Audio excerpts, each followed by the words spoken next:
तुमच्या नाथ महाराजांच्या कृपेने यासाठी उपस्थित माता बंधू भगिनींच्या चरणी विनम्र अभिवादन करतो आणि माझ्या वाङ्मयीन सेवेला सुरुवात करतो. श्रीराम स्वामी.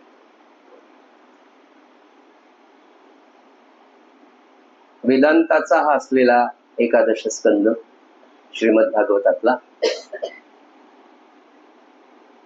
श्री महाराज नेहमी सांगायचे की वेदांत आचरणात आणला गेला पाहिजे. वेदांत हा सकल मानवांसाठी आहे. वेदांत ज्ञानी अज्ञानी, गरीब श्रीमंत, स्त्री पुरुष असा कुठलाच भेद न ठेवता सर्वांसाठी खुला आहे असं म्हणण्यापेक्षा सर्वांच्या जीवनामध्ये अत्याधिक आनंद, अत्याधिक समाधान त्या मानवी देहामध्ये आल्यावर मिळावं म्हणून वेदांताचं प्रयोजन आहे. आणि हा वेदांत सकल मानव जातीच्या साठी कल्याणाचा आहे, परम कल्याणाचा आहे. परम कल्याणाचा आहे याचा अर्थ असा की मी मानव म्हणून जन्माला आलो, मानव देह मला जर प्राप्त झाला तर तो कशासाठी झाला. सज्जनो, प्रत्येक संत, सगळी वेदशास्त्र, उपनिषद, पुराण, श्रीमद भगवद्गीता, सगळी ग्रंथ जी आहेत ती मानवाला हेच सांगतात की तू काही विशेष कार्यासाठी जन्माला आलेला आहे. प्रत्येक व्यक्ती, प्रत्येक मानव हा एका विशिष्ट कार्यासाठी जन्माला आलेला आहे आणि त्याचं काय हे भारतीय तत्वज्ञान आपल्याला सांगत असतं की तू माणूस म्हणून जन्माला आला तर तू देह, मानव देह म्हणजे तू नाही, तू त्याच्यापेक्षा वेगळा आहे. आणि तू कोण आहे तर तू त्या आनंद रूप परमात्म्याचा अंश आहे. त्या आनंद स्वरूपाला, त्या समाधान स्वरूपाला मानव देहामध्ये आल्यानंतर तो अंश तुला आनंदाचा फुलवायचा आहे आणि तो नित्य आनंद असलेला तुला त्या आनंदात निमग्न राहायचं आहे. हेच मानवी जन्माचं ध्येय आहे. असा हा सगळा वेदांताचा अर्थ नाथांनी सोप्या भाषेमध्ये सांगितला. ज्या नाथांनी हे सगळं सांगितलं त्या नाथांचं जीवनचरित्र. नराचा नारायण होतो हे आपण शिकलेलो आहोत, ऐकलेलं आहे. तर नराचा नारायण होण्याची जी प्रक्रिया असते ती संत चरित्रात, संतांच्या जीवन चरित्राकडे पाहिल्यावर आपल्याला कळते. तुमच्या माझ्यासारखा मानव देह धारण केलेला, तुमच्या माझ्यासारखा गृहस्थाश्रम आचरलेला एखादा पुरुष जन्माला येतो आणि तो सत्पुरुष, संत, महात्मा, सिद्ध, महायोगी, परमात्म स्वरूप याची देहा, याची डोळा इथे होतो. त्याची प्रक्रिया काय ती संतांच्या जीवन चरित्रामध्ये आपल्याला पाहायला मिळते आणि ती बारीक सारीक पाहून आपल्याला हे सगळं आचरण करायचंय. त्याच्यासाठी हा नाथ महाराजांच्या चरित्राचा प्रपंच आपण करतो. उद्यापासून आपला या वर्षीचा नाथ भागवताचा अध्याय आपण 8वा सुरू करणार.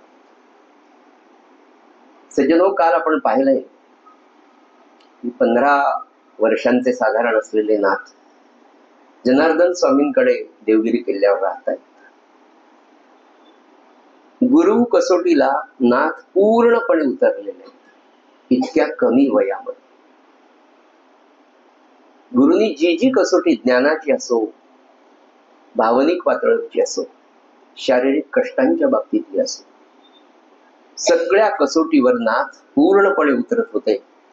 आणि जसे जसे ते गुरु परीक्षेत पास होत होते ना, तसं तसं गुरूंचं आपल्या शिष्याप्रतीचं प्रेम दिवसागणिक वृद्धिंगत होते. तुम्हाला सांगितलं की नाथांची आणि सद्गुरुनाथ जनार्दन स्वामींची चर्चा अखंड चालत असे. जेव्हा जेव्हा जिथे जिथे थोडासा वेळ मिळत असे तिथे सद्गुरूंचा आणि सत्शिष्याचा संवाद सुरू असतो. असा संवाद सुरू असताना एक दिवस जनार्दन स्वामी आपल्या प्रिय शिष्याला लाडाने म्हणतात, ऐक्या, श्रीकृष्णाने अर्जुनाला जो योग, जी योग साधना सांगितली ना ती मी तुला सांगतो म्हणा. आणि श्रीकृष्णाने अर्जुनाला सांगितलेल्या योग साधनेचा मार्ग हळूहळू गुंता सोडवा एखाद्या प्रश्नाचा, तसं स्वामी सांगत होते. आणि एकनाथ जीवाचे कान करून ते सगळं ऐकत होते. तेव्हा स्वामी म्हणतात, बाळा, मन आणि बुद्धी फार कमी वेळेला एकत्र राहतात मानवी जीवनात. असं आहे म्हणाले, बुद्धीला पटलं तर मनाला भावत नाही, आणि मनाला जर वाटलं तर बुद्धी ऐकत नाही. बाळा, हे मानवी जीवनाचं सूत्र आहे.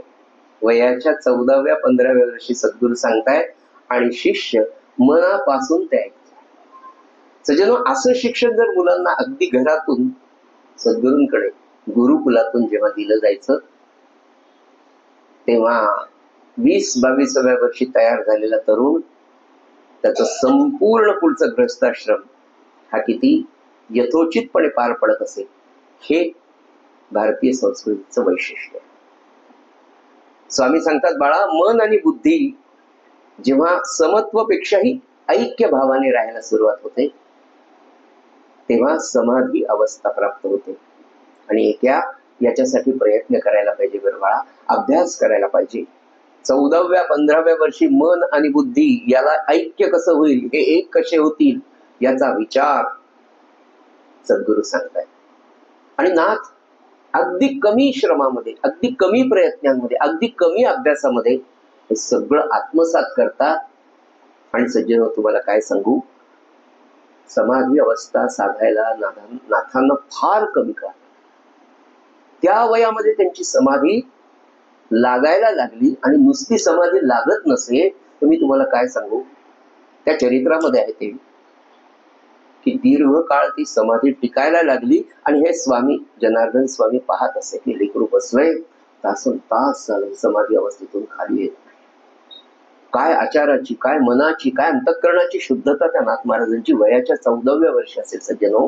आणि मित्रांनो, याचं कारण जर काही असेल तर सद्वर्तन, सदाचरण, की आपल्या शरीराला तर नाहीच नाही पण मनाला सुद्धा वाईट विचारांचा स्पर्श होऊ नये. मोक्षप्राप्तीच्या रस्त्यामध्ये पापकर्माकडे वळू नये, पापबुद्धी ठेवू नये. 2च वाक्य ब्रह्मानंदांनी सांगितलं, बस तेवढ्यातच सगळं आचरण आहे. आणि नाथांची समाधी लागायला लागली. आणि हे जेव्हा नाथ स्वामींनी पाहिलं, तेव्हा सद्गुरूंच्या दृष्टीने माझ्या शिष्याला मला कुठे न्यायचंय, याचा एक टप्पा माझ्या शिष्याने इतक्या कमी वयात, इतक्या कमी वेळात साधलाय, याचं समाधान झालं. आणि मग आता मी तुम्हाला कालचा प्रसंग पुन्हा एकदा उदित करतो. आणि हे सगळं झाल्यानंतर एका शुक्रवारचा दिवस होता, कारण गुरुवारी देवगिरी किल्ल्यावर जनार्दन स्वामींकडे सुट्टी असायची. आणि त्या दिवशी असंख्य लोक दान धर्मासाठी त्यांच्याकडे यायचे. हे दान स्वामी करत असत. गुरुवारचा दिवस संपला आणि शुक्रवारच्या दिवशी स्वामी म्हणतात, एका आज आपल्याला देवगिरी पासून वायव्य दिशेला असलेल्या शूलभंजन पर्वतावर जायचंय बाळा, आपल्या निघण्याची तयारी कर. गुरु आज्ञा म्हणजे वेद वाक्य. सद्गुरु तोची वेदांत, सद्गुरु तोची सिद्धांत, सद्गुरु तोची दादांत, स्वप्रचित. समर्थ रामदास स्वामी सांगतात तसं गुरुनी सांगायचा वेळ क्षणामध्ये नाथ तयारीला लागले. पटकन आपल्या सद्गुरूंच्या खडावा आणल्या, त्यांच्या समोर ठेवल्या, नमस्कार केला. स्वामी निघूयात. स्वतःच्या पायात काही घातलेलं नाही. आणि आता मात्र स्वामींच्या पुढे पुढे नाथ चालायला सुरुवात. चालता चालता जाता जाता शूलभंजन पर्वताकडे निघाल्यानंतर रस्त्याने स्वामी म्हणतात, हे क्या, आपण ज्या शूलभंजन पर्वतावर चाललोय ना, तिथे माणसांची वस्ती नाही बरं, घनदाट अरण्य. तिथे वेगवेगळ्या प्रकारचे हिंस्त्र श्वापद आहेत, आकाराने मोठी आहेत, विक्राळ आहे, अकराळ आहे. तर काय घाबरू नको बरं. हात जोडून नम्रपणे नाथ महाराज स्वामींना म्हणतात, स्वामी आपण बरोबर असल्यावर मला घाबरायची काय गरज. माझी सगळी भय चिंता काळजी मी आपल्या चरणी समर्पित केलेली आहे.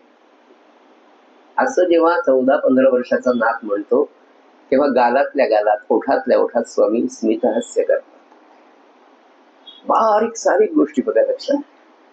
सद्गुरूंच्या जवळ देहात राहत असताना सद्गुरू काय सांगतात, आपल्या मनात काय भाव निर्माण होतो, आपल्या मनात भाव असतो काय, आणि त्या भावाचा सूक्ष्म अहम आपल्याही लक्षात येत नाही सद्गुरूंच्या वेळी.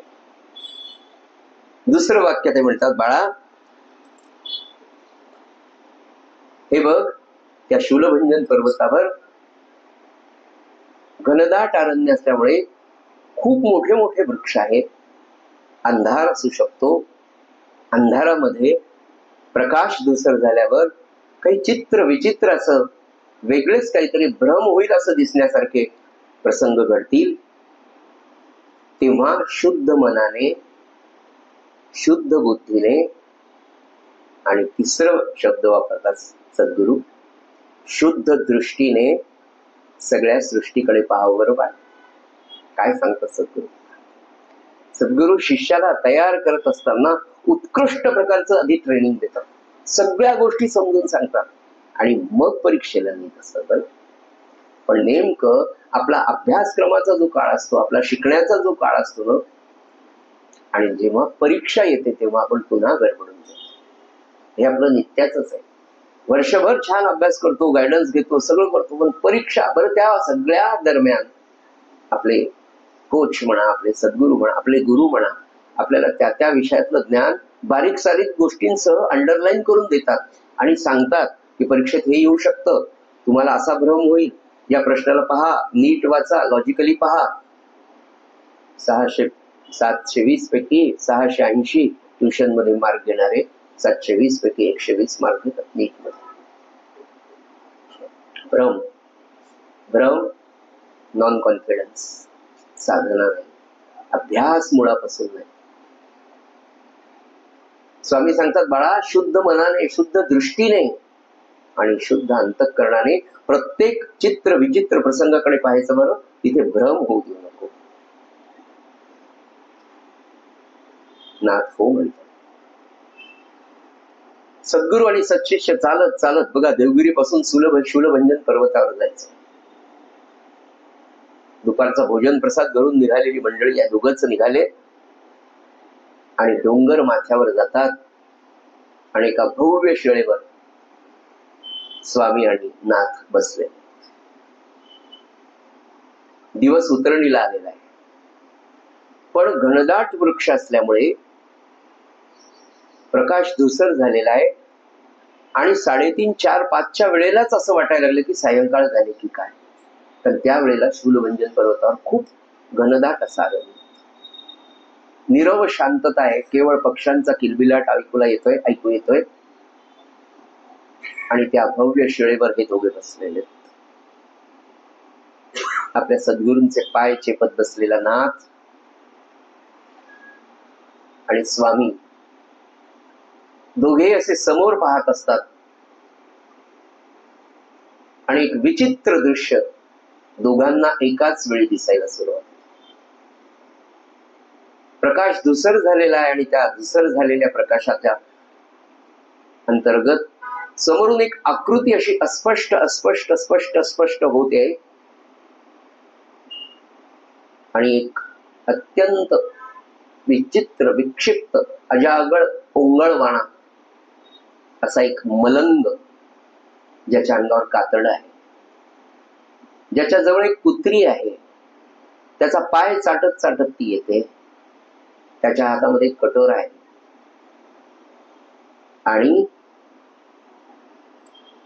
अतिशय मळकट घाणेरडी दिसणारी ती मलंग व्यक्ती समोर आल्यानंतर त्याच्यामध्ये काखेत झोळी, हातात कटोरा, बाजूला कुत्री, त्याचं दिसणं अतिशय उमळवाणं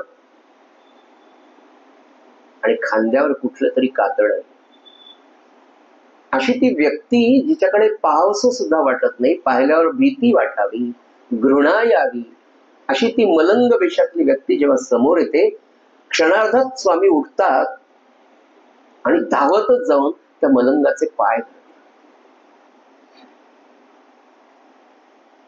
नाथ थोडासा घाबरलेला, थोडीशी घृणा आलेला नाथ बाजूला उभारून हे सगळं दृश्य एका थोड्याशा अंतरावरून पाहतोय. तेवढ्यात तो मलंग स्वतःच्या काखेतलं एक आसन स्वामींना देतो आणि ते आसन स्वामी टाकतात आणि त्या आसनावर तो मलंग आणि स्वामी दोघेही बसतात. पुन्हा स्वामी त्या मलंगाला नमस्कार करतात.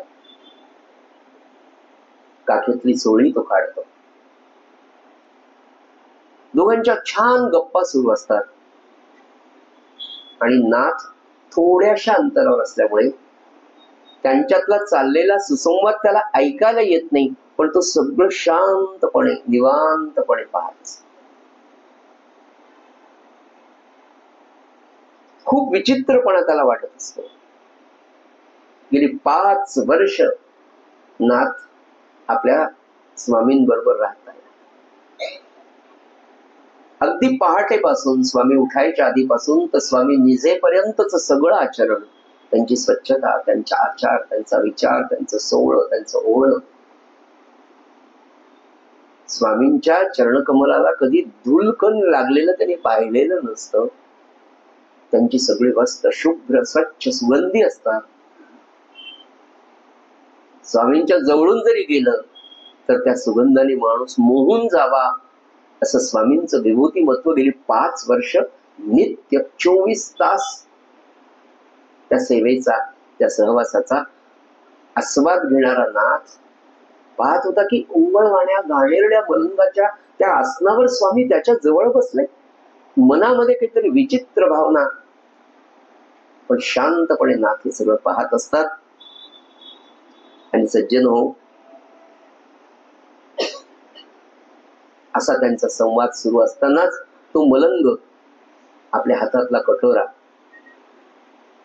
स्वामींच्या हातात, जनार्दन स्वामींच्या हातात देतात आणि तो मलंग आपल्या स्वामींना आज्ञा करतोय की त्या कुत्रीचं दूध काढा. स्वामी चट्ट दिशी उठतात, नमस्कार करतात, कटोरा हातात घेतात आणि त्या कुत्रीच्या जवळ जाऊन त्या कटोऱ्यामध्ये त्या कुत्रीचं दूध काढतात. श्वानाच्या जवळ कधी न गेलेला नाथ, आपले सद्गुरुनाथ कुत्रीचं दूध त्या कटोऱ्यामध्ये काढतात की तो कटोरा अस्वच्छ आहे, घाणेरडा आहे. दुरून हे सगळं नाथ पाहत असतात. आणि सज्जन काय सांगतो, आपले स्वामी कुत्रीचं दूध काढतायत, कुत्री दूध देते आहे, ते दूध कटोऱ्यात पडतंय, हे सगळं तो पाहतो. पाहता पाहता तो कटोरा बऱ्यापैकी दुधाने भरला जातो, कुत्रीच्या दुधाने. हे कधीच दृश्य नाथांनी पाहिलेलं तर नव्हतं, पण त्याच्या कल्पनेतही नव्हतं. अतिशय विचित्र आणि कल्पनेच्या बाहेरचा हा प्रसंग नाथ पाहत होता. मनामध्ये प्रचंड विचारांचं काहूर नाथांच्या होतं. पण सद्गुरु तिथे आहेत या भावनेने हे सगळं तो पाहत होता. जनार्दन स्वामींनी दुधाने भरलेला कटोरा मलंगाच्या जवळ दिला. मलंगाने झोळी आपल्या मांडीवर घेतली आणि त्यातून शिळे वाळले भाकरीचे तुकडे काढले आणि त्या दुधामध्ये स्वामी आणि तो मलंग ते भाकरीचे शिळे वाळलेले तुकडे कुस्करून टाकायला लागले. अगदी अजूनच विचित्रपणा त्याला वाटत होता. त्याच्यापेक्षा पुढचा विचित्रपणा आता तो पाहत होता की ते शिळे वाळलेले भाकरीचे तुकडे बारीक कुस्करलेले त्या दुधामध्ये कुसळून एक घास स्वामी आणि एक घास मलंग, एक घास स्वामी आणि एक घास मलंग मिटक्या मारत खात होते. हे पाहताना बालपणापासून अत्यंत सुचिरभूत असलेला नाथ आणि त्याच्याही पेक्षा सुचिरभूत त्यांनी पाहिलेले आपले सद्गुरू, हे पाहताना सज्जन हो, त्या बालनाथाच्या मनामध्ये काय विचार येत असतील याची जाण आपल्याला येऊ शकते. हे सगळं दृश्य सज्जन हो, सत्शिष्य होणं, देहबुद्धी ते आत्मबुद्धी करावी, हा जो प्रवास आहे साधकाच्या जीवनातला, शिष्याच्या जीवनातला, तो किती कठीण असतो. संतांच्या प्रत्येक चरित्रामध्ये पहा, आपल्या सत्शिष्याला घडवताना किती वेगवेगळ्या प्रकारच्या परीक्षा तो सद्गुरू आपल्या शिष्याकडून करून घेत असतो. त्याचं मन घट्ट झालं पाहिजे, त्याचे शरीर घट्ट झालं पाहिजे, ब्रह्मचैतन्य महाराजांच्या जीवनातला तो प्रसंग पुन्हा पुन्हा मला वाटतं की 12 वर्षाचे गणूबाळ ब्रह्मचैतन्य महाराज. शेवटचा प्रसंग आहे. 9 महिने सेवा केली. 9 महिने रात्रंदिवस ब्रह्मचैतन्य महाराजांनी आपल्या सद्गुरूंची सेवा केली. 9 महिने झोपले नाहीत. 12 वर्षाचे गणोबा म्हणजे ब्रह्मचैतन्य महाराज, अजून ब्रह्मचैतन्य नाव दिले. शेवटचा प्रसंग आहे आपल्या तिळेगावचा. म्हणाले गणोबा खड्डा खोद 5-6 मुलांना आत टाकायला लावलो, वरून रेती टाकून ते बैस म्हणले त्याच्यावर बसायला लावलं. ते पालक जेव्हा संध्याकाळी म्हणजे तो पोरगा तुकाबाई एका झाडाखाली बसले, म्हणजे तो पोरगा बसलाय ना त्याच्या खाली तुमची मुलं आहेत म्हणे, तुम्ही त्याला विचारा. आणि तुम्ही विचारल्यावर तो काहीच बोलणार नाही. आणि त्याच्या आधी गणोबाला सांगितलं होतं याच्यावर बसून राहायचं, मौन पाळायचं, कोणाशी काहीच बोलायचं नाही असं गणोबाला सांगितलं. या लोकांना सांगितलं तो तुमच्याशी बोलणार नाही, त्याला मारा. 5-6 पालक आहेत, त्यांची मुलं सगळी खाली आहेत, हे तुकामाईंनी सांगितलंय. तुकामाईंवर त्यांचा विश्वास आहे. 12 वर्षाच्या गणूला त्यांनी इतकं मारलं उसाच्या कांड्यांनी, इतकं मारलं. शेवटी तुकामाईंना राहवलं नाही. ते जाऊन धावत पडत बाजूला करा, त्या सगळ्यांना बाजूला केलं. गणोबाला घट्ट धरलं, तुमची मुलं इथंच आहे. ते म्हणाले ती काढा, उकरली. ती झोपलेली मुलं होती, लौकिक अर्थाने मेलेली मुलं होती. ती मेली नाहीत, आवाज द्या. पालकांनी आवाज दिला. झोपेतून उठल्यासारखी मुलं उठली, घरी गेली. पण तुकामाईंना भरून इतकी घट्ट मुठी मारली त्यांनी त्या लेकराला. म्हणजे बाळा किती दुष्ट आहे रे मी, किती परीक्षा तुझी. इतका मार खाल्ल्यानंतर सुद्धा ब्र शब्द तो शिष्य बोलला नाही. देह बुद्धीचे आत्मबुद्धी करावी. सद्गुरूंनी सांगितलं तेवढंच आहे, ते माझ्या हिताच आहे. याला जगामध्ये खूप मोठं काम करायचंय. घनाचे घाव सोसावे, ते धवा देव पद पावे. दगड असतो ना, पाथरवट इतका मारतो, त्याच्यानंतर मूर्ती तयार होते. तोपर्यंत त्या दगडाला घनाचे इतके घाव सोसावे लागतात, त्याच्यातून नंतर मूर्ती तयार होते. आणि मग लाखो लोक, हजारो वर्ष त्या मूर्तीच्या पाया पडतात. घनाचे घाव सोसावे, ते धवा देव पद पावे. हे दगडाचं जसं घडवणं असतं ना मूर्तीला, तसा सद्गुरू आपल्या शिष्याला घडवत असतो. याला महान कार्य करायचंय, याला लाखो लोकांचा उद्धार करायचा आहे, तेव्हा याला अपमान पचवता आला पाहिजे. याची शारीरिक मानसिक सगळी वृत्ती अशी घट्ट झाली पाहिजे. हा मनाने स्टेबल झाला पाहिजे. त्याच्याशिवाय हा समाजात कार्य करू शकणार नाही. सगळं दृश्य तो पाहत होता. ओंगळवाणं दृश्य होतं, अस्वच्छतेचं होतं, घृणाणणार होतं, मळमळ करण्यासारखं होतं. पण नाथ पाहत होता की आपले सद्गुरू रोज ब्रह्मनिष्ठ असलेले, सोवळं पाळणारे माझे सद्गुरू या घाणेरड्या मलंगाबरोबर कटोऱ्यामध्ये शिळे तुकडे, वाळलेले तुकडे, कुत्रीच्या दुधातलं खात आहेत. हे काय? शांतपणे नाथ पाहत. आणि दोघांचं ते खाणं झालं. खाणं झाल्यानंतर तृप्त झालेले स्वामी आणि मलंग, स्वामींनी आपल्या शिष्याला खुणेने एकाला सांगितलं, हा कटोरा घेऊन आण. थोड्या अंतरावर उभा असलेला एक नाथ पटकन गेला, स्वामींना नमस्कार केला, तो कटोरा हातात घेतला. जवळपास त्या कटोऱ्यातलं सगळं चाटून पुसून दोघांनी संपवलेलं होतं. जवळच असलेल्या झऱ्यावर नाथ तो कटोरा घेतात आणि स्वच्छ करण्यासाठी त्या झऱ्यावर जातात. ज्या कटोऱ्यामध्ये परमात्म स्वरूप असलेला सद्गुरू जेवला, तो कटोरा फक्त हातात घेतलेला आहे नाथांनी. आणि तो स्वच्छ करण्यासाठी त्या झऱ्यावर गेले. थोडं पाणी झऱ्यात त्या कटोऱ्यात टाकलं. त्या कटोऱ्याच्या आतल्या भागाला काही भाकरीचे तुकडे, कण लागलेले होते. ते त्या पाण्यावर तरंगायला लागले. थोडे छोटे भाकरीचे तुकडे. कटोरा हातात आहे, पाणी आहे, त्याच्यामध्ये ते भाकरीचे तुकडे की ज्याच्यामध्ये माझा सद्गुरुनाथ जेवलाय. त्या तुकड्यांकडे पाहताना, त्या पाण्याकडे पाहताना नाथांच्या मनामध्ये जो विचार आला, सज्जन हो, मी तुम्हाला काय सांगू, फक्त स्पर्श झालाय त्या प्रसादाच्या कटोऱ्याचा, प्रसादाला फक्त पाहतोय आणि मनामध्ये नाथांच्या विचाराला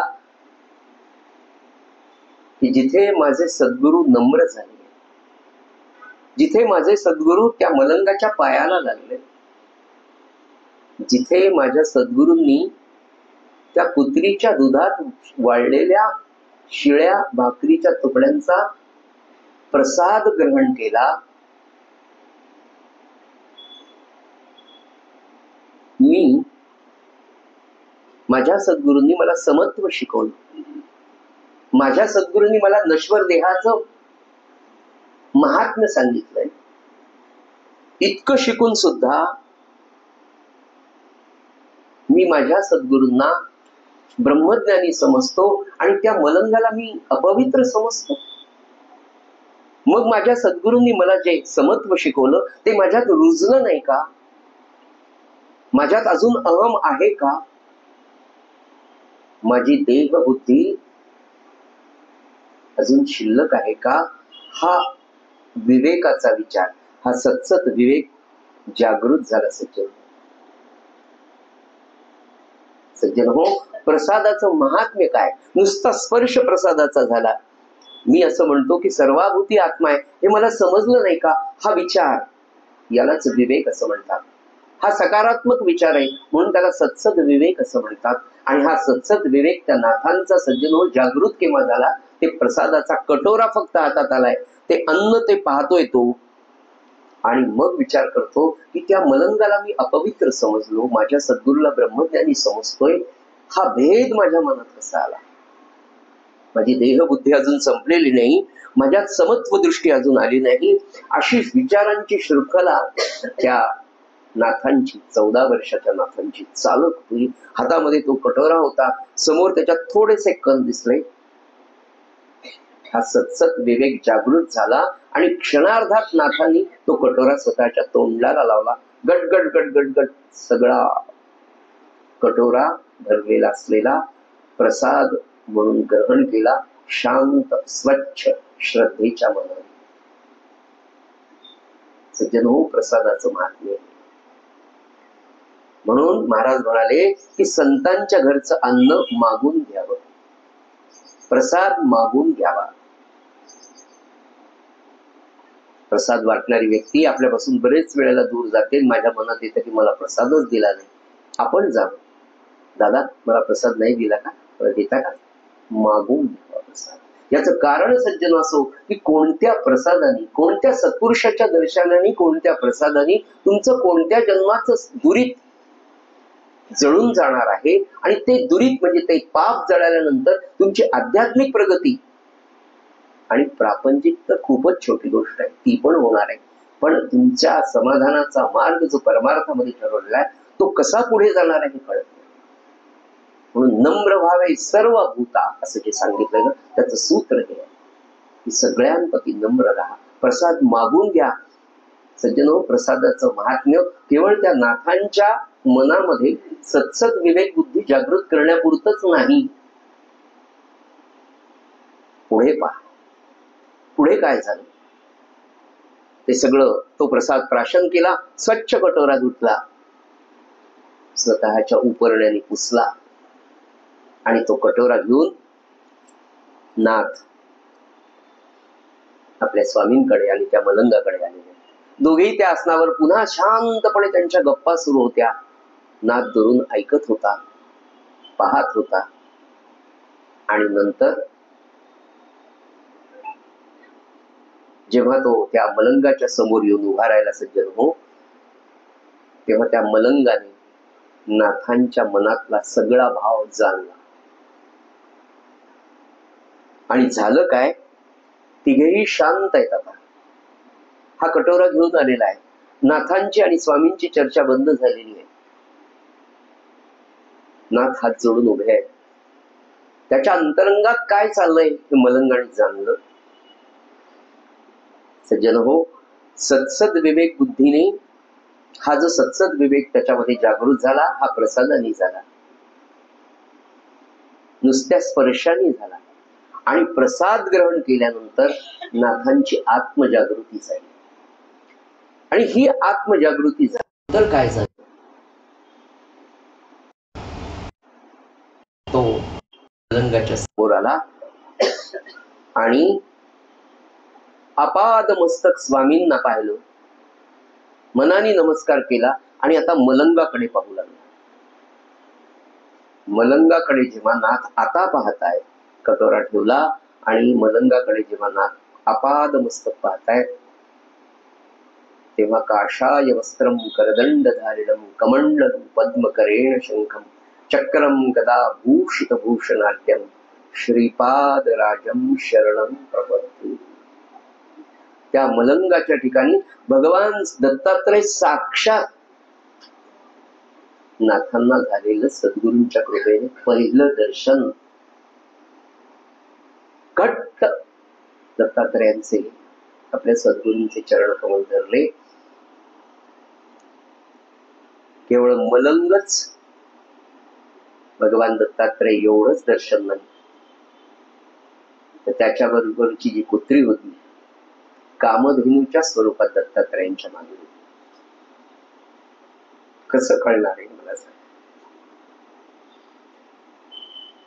दृश्याचा परिणाम मनावर किती होतो, खरं दृश्य काय आहे हे कळण्यासाठी सद्गुरूंची कृपा आवश्यक आहे. सद्गुरूंची कृपेमध्ये साधकाचा प्रयत्न, साधकाची तळमळ हा प्रयत्नाचाच भाग आहे. आपल्या सद्गुरूवरची निष्ठा, सद्गुरूंची आज्ञापालन, त्या कामधेनूचं, त्या दत्तात्रयांचं दर्शन झालं आणि त्याच्यानंतर तो मलंग जनार्दन स्वामींना काय सांगतो, म्हणाले, अरे तुझा हा जो शिष्य आहे ना, जनार्दन स्वामींना मलंग सांगतो म्हणजे भगवान दत्तात्रय सांगतायत की अरे जनार्दना, तुझा हा जो शिष्य आहे ना, हा अवतारी पुरुष आहे, याच्यावर योग्य संस्कार कर, असं जनार्दन स्वामींना सांगतात. आणि भगवान दत्तात्रय मलंग रूपामध्ये असलेले आणि कुत्री रूपाने तिथे आलेली कामधेनू अंतर्धान पावतात. रात्र झालेली. नाथ महाराज त्या भावावस्थेमध्ये, अजून त्या भावावस्थेतून खाली आले नाही. जनार्दन स्वामी शांतपणे त्या नाथांच्या भाव समाधीला निरखून पाहत असतात. स्वामींच्या डोळ्यात पाणी आलेले की माझा शिष्य पूर्णत्वाकडे चाललेला आहे. भावावस्थेतून जागृत होतो नाथ आणि आपल्या सद्गुरूंचे चरण कमल धरून म्हणतो, हे सद्गुरू राव, मी अज्ञानी आहे. सद्गुरुनाथा, मी अज्ञानी आहे, पण मी जे काही आता पाहिलंय ना,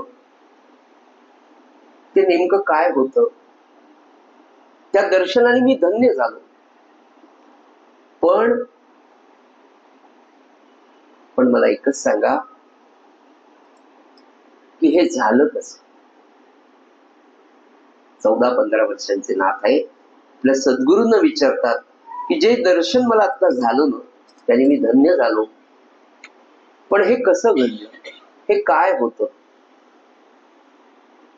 आता पुनश्च तुम्हाला सांगतो की खरा ज्ञानी महात्मा, सद्गुरु महात्मा कसा असतो.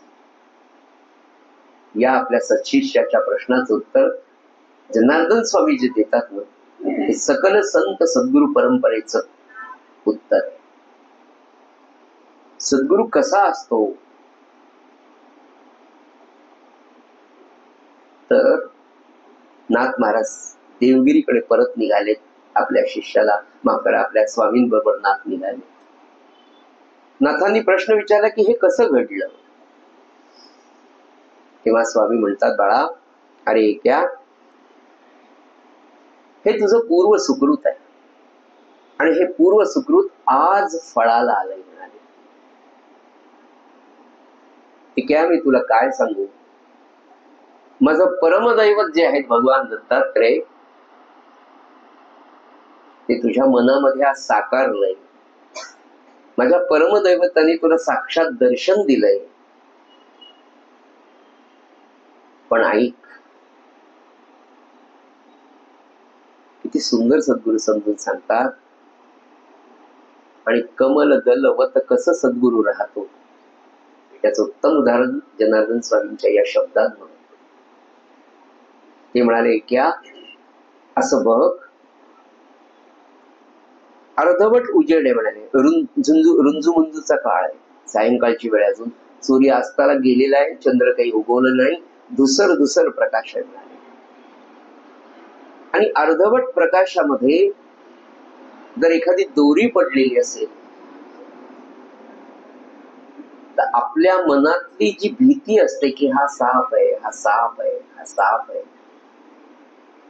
ही आपल्या मनातली भीती त्या दोरीला आपल्याला जशी साप दर्शवते ना, कारण भयामुळे आपल्या मनामध्ये ते निर्माण होते, अरे हा साप असेल का. म्हणजे पहिल्यांदा तो मनात भीतीने निर्माण झालेला साप आहे आणि त्या दोरीत आपल्याला तो साप दिसतो ना म्हणले क्या. तसं म्हणाले, मलंगाच्या ठिकाणी तू दत्तात्रेयांना पाहिलंस.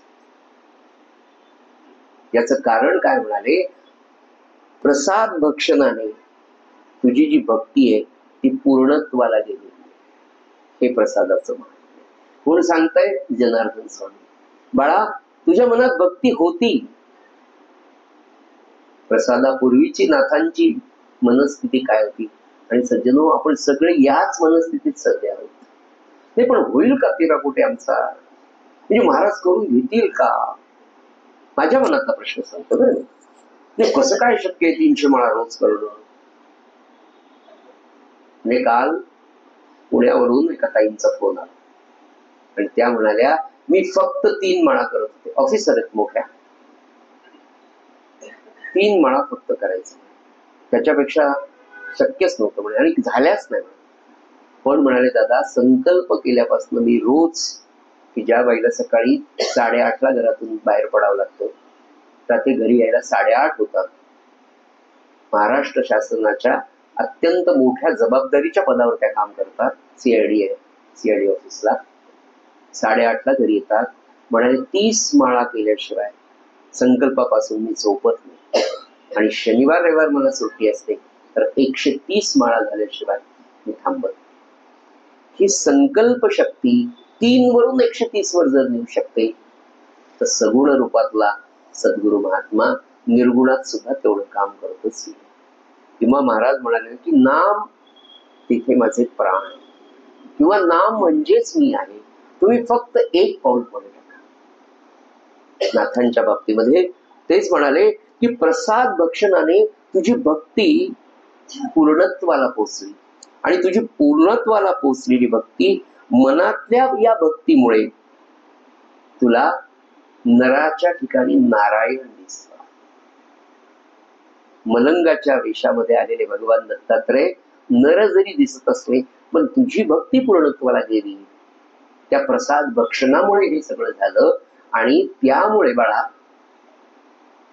तुला भगवंताचं दर्शन झालं, भगवान दत्तात्रयांचं दर्शन झालं. आणि शेवटचं वाक्य आपले सद्गुरू सांगतात, बाळा मी फक्त निमित्त मात्र आहे. जनार्दन स्वामी सारखा ब्रह्मज्ञानी पुरुष, नाथांसारखा शिष्य जनार्दन स्वामीच आपल्याला नाथांमुळे कळाले. एवढं नाथांना सद्गुरु पदावर उच्च स्थानी बसवणारे सद्गुरु नाथांना मात्र सांगतात की बाळा मी निमित्त मात्र आहे, निमित्त मात्र आहे. म्हणजे सद्गुरूंचं विनयशीलता, सद्गुरूंची लीनता सज्जनो आज खऱ्या खऱ्या सद्गुरूंमध्ये आजही पाहायला मिळते. काही व्यक्तिगत अनुभव इथे सांगता येत नसतात, आत्मपरोडी होईल म्हणून, पण याची अनुभूती आजही खऱ्या भक्ताला त्याही पेक्षा खरं संतत्व प्राप्त झालेल्या सद्गुरूंमध्ये आपल्याला पाहायला मिळतं. खूप कमी सगुण रूपातले सद्गुरू आज उपलब्ध आहे असं मी म्हणेल. पण हीच जनार्दन स्वामींची भावना त्या सद्गुरु तत्वाकडे सगुणातल्या आजही पाहायला मिळते. फक्त आपले डोळे, आपली श्रद्धा, अंधश्रद्धेची मुळीच गरज नाही. पण महाराज म्हणाले श्रद्धेशिवाय जमणार नाही. परमार्थामध्ये अंधश्रद्धेची गरजच नाही, पण श्रद्धेशिवाय मात्र हे जमणार नाही सज्जन. असं सुंदर विश्लेषण केलं आणि म्हणाली, बाळा हे तुझं पूर्व पुण्य होतं म्हणून तुला भगवान दत्तात्रयाचं दर्शन. सज्जन हो, शूलभंजन पर्वतावर झालेलं नाथांचं हे दर्शन नाथांच्या भावी जीवन कार्याकडे फार मोठं पाऊल. एक संत महात्मा घडत असताना किती पद्धतीने तो शिकत जातो, किती वेगवेगळ्या प्रकारातनं त्याला वेगवेगळ्या अडचणीतनं, भावनिक, शारीरिक, मानसिक, सगळ्याच प्रकारच्या, आणि या सगळ्यांचा जर काही मूळ पाय असेल तर त्याची भक्ती आणि त्याचं साधन, नाथांचं साधन हे जर लक्षात घेतलं. आणि असाच हा सगळा प्रवास सुरू असताना गुरुदेवांचा हा सगळा नम्र भाव, ही लीनता पाहून नाथांना असं वाटलं की खरंच काय मला शिष्यत्व प्राप्त झालं, अशा महान सत्पुरुषाचा, अशा ब्रह्मज्ञानी पुरुषाचा मी शिष्य आहे, माझं शिष्य पण धन्य झालं, असा सद्गुरू मला प्राप्त झाला. की मला माहिती की हा ब्रह्मज्ञानी आहे, तरी तो मला म्हणतो की बाळा तुझ्या पूर्व सुकृतामुळे, तुझ्या पूर्व पुण्यामुळे तुला दर्शन झालंय, मी फक्त निमित्त मात्र आहे, असे सांगणारे माझे सद्गुरू आहेत. आपली सगळी इच्छा वांछा पूर्ण झाली. आणि हे सगळं होत असताना जनार्दन स्वामींच्या मनामध्ये असं होतं की माझं किती पूर्व सकृत की मला नाथांसारखा शिष्य लाभला. सज्जन हो, काय सांगू, देवगिरीला परत आले, दिनचर्या नित्याची सुरू झाली. दिवसामागून दिवस, महिन्यांमागून महिने जात होते, नाथ मोठे होत होते. मी सांगितलं तुम्हाला, 17-18 वर्षांचे नाथ झाले, उंच पुरे झाले, दाढी मिशा सुंदर दिसू लागले. एक तर साधन, गुरु सेवा, अखंड सत्संग, याच्यामुळे धारदार नाक असलेल्या, भव्य कपाळ असलेले नाथ दिवसा माझे अधिक सुंदर दिसू लागले. आणि हे सगळं होत असताना जनार्दन स्वामी केवळ त्यांना आध्यात्मिकच ज्ञान देत होते असं नव्हे, तर यवनांचा काळ होता म्हणून स्वसंरक्षणार्थ त्यांना अश्वविद्या, त्यांना वेगवेगळी शस्त्र कशी चालवायची हेही शिकवत होते. कठीण प्रसंगी आत्मसंरक्षण कसं करायचं, ढाल तलवार कशी चालवायची, भाला कसा फेकायचा, घोड्यावर बसून भाला कसा फेकायचा, घोड्यावर बसून शस्त्र कशी चालवायची, याचंही शिक्षण आठवड्यातल्या 2 दिवस स्वतः जनार्दन स्वामी देत होते. पण जनार्दन स्वामी हे किल्लेदार होते, त्या संपूर्ण किल्ल्याची जबाबदारी जनार्दन स्वामी. हे सगळं होत असताना अत्यंत सुंदर अशी गोष्ट अशी की हे सगळं करत असताना जनार्दन स्वामींचा परमार्थ खूप उच्च प्रतीचा.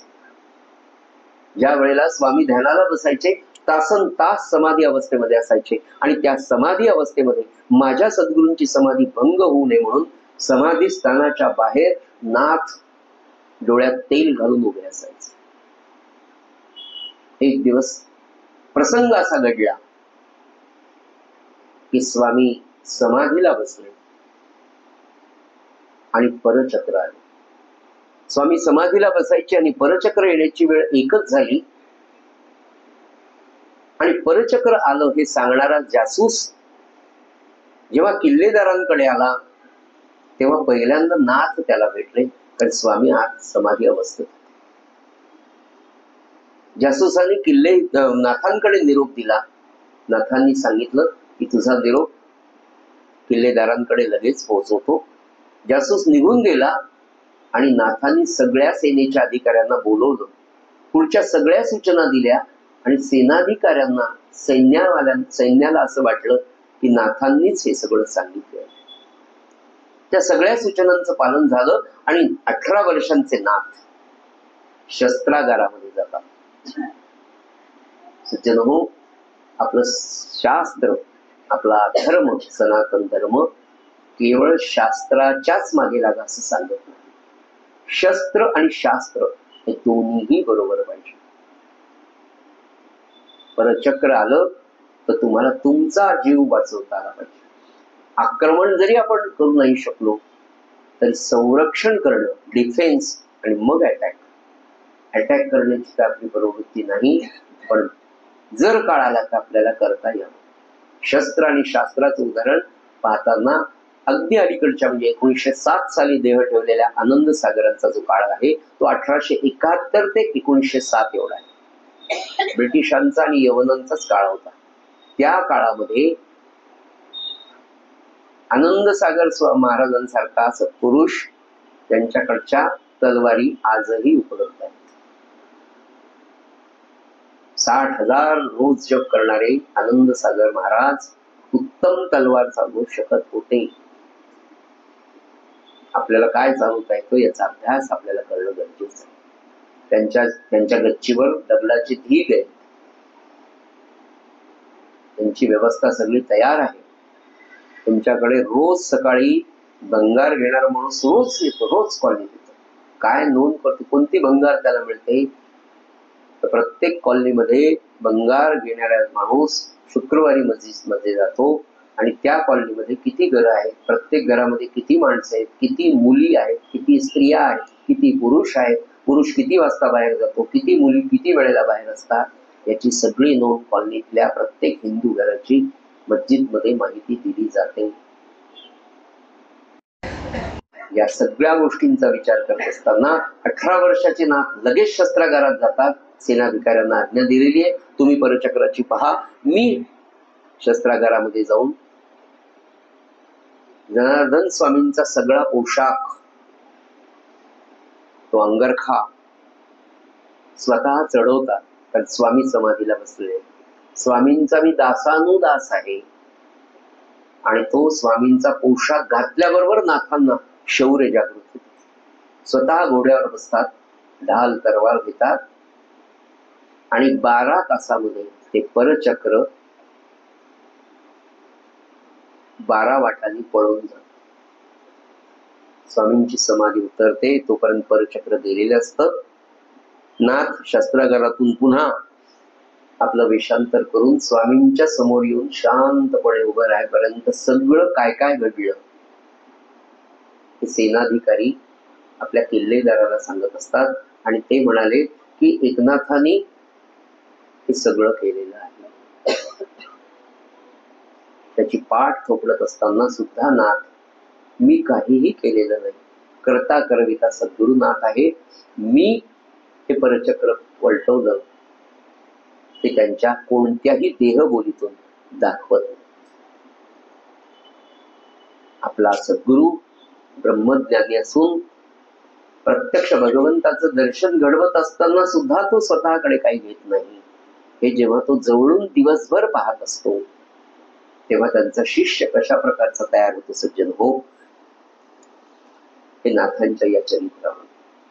हे सगळं नाथांचं चरित्र पाहत असताना, असे नाथ घडत असताना 6-7 वर्ष झालेले एकूण नाथांचा देवगिरी किल्ल्यावरचा आपल्या सद्गुरूंच्या सहवासातला काळ साधारणपणे 8 वर्षांचा सांगितला जातो. त्याच्यामध्ये त्यांचा अनुग्रह अजून राहिलेला आहे. त्यांचा अनुग्रह, त्याच्यानंतर सद्गुरूंनी केलेली आज्ञा, अनुग्रह झाल्यानंतर नाथांना सद्गुरुनाथ सांगतात की आता मिळवलेलं सगळं ज्ञान, अर्थात आत्मज्ञानाच्या प्राप्तीनंतर सद्गुरुनाथ सांगतात की बाळा, हे झालेलं ब्रह्मज्ञान तुझ्यात मुरवण्यासाठी म्हणून या हिंदुस्थानची एक परिक्रमा यात्रेच्या निमित्ताने करा. पुनश्च सकल संतांप्रमाणे नाथ जेव्हा तो यवनांच्या काळातला सगळा हिंदुस्थान पाहतात, झालेलं ब्रह्मज्ञान, केलेली सद्गुरूंची सेवा, जीवनाचं ठरवलेलं ध्येय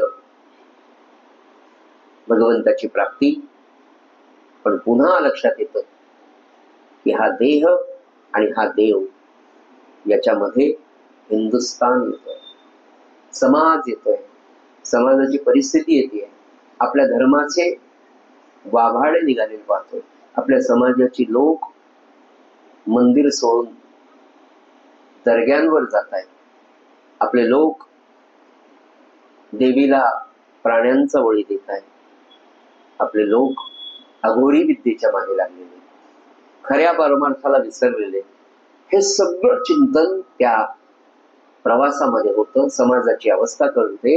आणि मग असे नाथ प्रतिष्ठान नगरीमध्ये आजी आजोबा अजून आहेत. थकलेले आजी आजोबा 8 वर्ष आपल्या नातवाची वाट पाहतायत. येणाऱ्या ज्योतिषाला, वासुदेवाला, जोशाला, जो येईल त्याला प्रश्न विचारा, आमचा नातू गेलाय, तो परत कधी येईल? त्या नातवाच्या येण्याकडे डोळे लावलेले आजी आजोबा पैठणमध्ये आजही आहेत. 8 वर्ष होऊन गेले. 12 वर्षाचा बालक प्रतिष्ठान नगरी सोडून गेल्यानंतर 20व्या वर्षी अत्यंत तेजपुंज उंचा पुरा झालेला जेव्हा पैठणच्या आपल्या घरच्या अंगणात येतो, तेव्हा अत्यंत थकलेले आजी आजोबा म्हणजे चक्रपाणी कुलकर्णी आणि त्यांच्या पत्नी, चेहऱ्यावर सुरकुत्या पडलेल्या, बारीक झालेले डोळे, थकलेले आजी आजोबा आपल्या नातवाचं स्वागत करतात. त्याच्या अंगाखाली हात फिरवताना दोघांचेही डोळे पाणावलेले असतात. बाळा, 8 वर्ष कुठे होतास? आजी आजोबांना नमस्कार करतात आणि आजी जवळ बसून आजोबांना, आजीला गेल्या 8 वर्षामध्ये मला काय मिळालं, मला सद्गुरू कसे मिळाले, माझे सद्गुरू किती थोर आहेत, मला त्यांनी काय दिलं, मला त्यांनी कसं सांभाळलं, हा सगळा 8 वर्षाचा प्रवास जेव्हा आजी आजोबांना सांगतात तेव्हा आजी आजोबा धन्य होतात. बाळा, खरंच तू भानुदास महाराजांचं पडतोयस रे बाळा. नवे नवे आमचे भानुदास महाराजच पुन्हा तुझ्या रूपाने आलेत का? चक्रपाणी आजोबांना असं वाटतं की माझे बाबाच माझा नातू म्हणून माझ्या सेवेला परत आला. असं हे सुंदर चरित्र. त्याच्यानंतर पैठण मधलं जे कार्य आहे नाथांचं ते आपण पुढल्या वर्षी पाहूया. उद्या आपण नाथांचं नाथ भागवतातला 8वा अध्याय उद्या सुरू करू. 8 दिवस नाथांच्या या अत्यंत गोड अशा चरित्रामध्ये जेव्हा आपण वावरलो, राहिलो, त्या सहवासामध्ये 8-10 दिवस खरंच नाथ कसे असतील, खरंच नाथ कसे असतील, ते चिंतन इतकं गोड आहे. संतांच्या चरित्राचा मानवी मनावर फार सुंदर परिणाम होतो. म्हणून म्हटलं ना, वेद शास्त्र उपनिषद सगळं सगळं खरंय, होती ब्रह्म ते माया, पण सगुणाचं जे आकर्षण आहे, सद्गुरु सेवेचं जे आकर्षण आहे ना, ते फार वेगळं आहे. आणि म्हणूनच त्या संत चरित्राचा थोडा अभ्यास, थोडं चिंतन व्हावं या दृष्टीने आपण हा प्रयत्न केलेला आहे. झालेली सेवा नाथांच्या आणि सद्गुरुनाथांच्या चरणी अर्पण करूया.